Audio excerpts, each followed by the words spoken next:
magandang umaga, lalo na sa mga naka-long sleeve na barong. Vice Mayor Dodot, sa ating mga konsehal, sa mga kawani ng ating nasyonal at lokal na pamahalaan. Muli po, magandang umaga. Maiksi na lang po. Parang umiinit na po mga ulo ninyo eh. Buti pa si Sir Allen, naka-shades. Kaya tumingin sa bandila. Ano?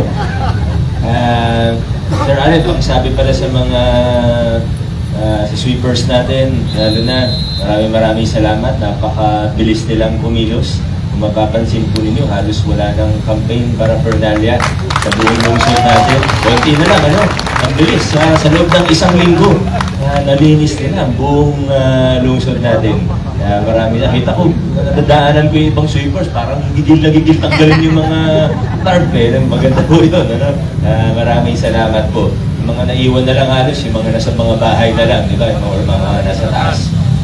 Pag nasa bahay ng iba, hindi mo lang pwede basta tanggalin yun. Pero napakabilis.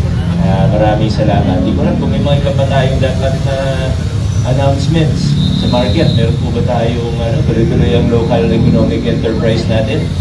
On track po tayo, ano? Maraming salamat. Yan ang isang project natin na Consimaro para maging mas maayos pa ang ating palengke sa Pasig City Mega Market. Isang bagay na lang po, no? Nung campaign period kasi nababanggit ko yung financial assistance to barangays. Actually, ang tamang terminology dito yung aid to barangay ng city government papunta sa barangay government o pamahalaang barangay po natin. Problema, may mga taga-ibang LGU na nakiki-share o nakiki-post. Hindi, ang pinag-uusapan lang naman natin dito, yung Pasig. Tayo po, meron 3 million, 5 million pag small or big barangay, plus 1 million pag na-liquidate po nila ng maayos. Yan po ay programa ng Pasig City. No? Kasi ilinaw ko lang po, baka para mapanood din po ng iba, dahil yung iba nga po, nakiki-share, nakiki-post, Pasig City programa natin yan. At kaya po natin ginawa yan simula 2020, dahil noong 2019, nakita ko po na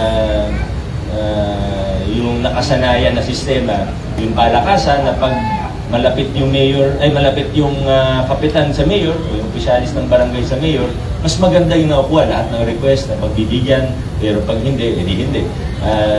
Nakita natin, pati yung mga ibang maliliit na request, ultimo sabon, panglinis, bond paper, ballpen, dati nire-request sa city government. Para itigil na yung ganong klaseng practice at tanggalin na rin yung palakasan, hindi yung pag mas malapit sa kusina, mas maganda na tatanggap ng yung barangay. Kaya natin institutionalize yung automatic na financial assistance o aid mula sa city government papunta sa barangay government natin. Ngayon, kakampi ng mayor ang barangay captain, natatanggap niya yung 3 and 5, pero kahit hindi kakampi ng barangay captain ng mayor, natatanggap pa rin nila yung 3 and 5. Yan po yung dahilan kung bakit natin ginawa ito sa Pasig City. Diba? Marami tayong pinag-uusapan na ibang LGU para sa kaalaman lang po ng lahat. Maraming salamat. Magandang umaga sa ating lahat. Adjourn na po tayo.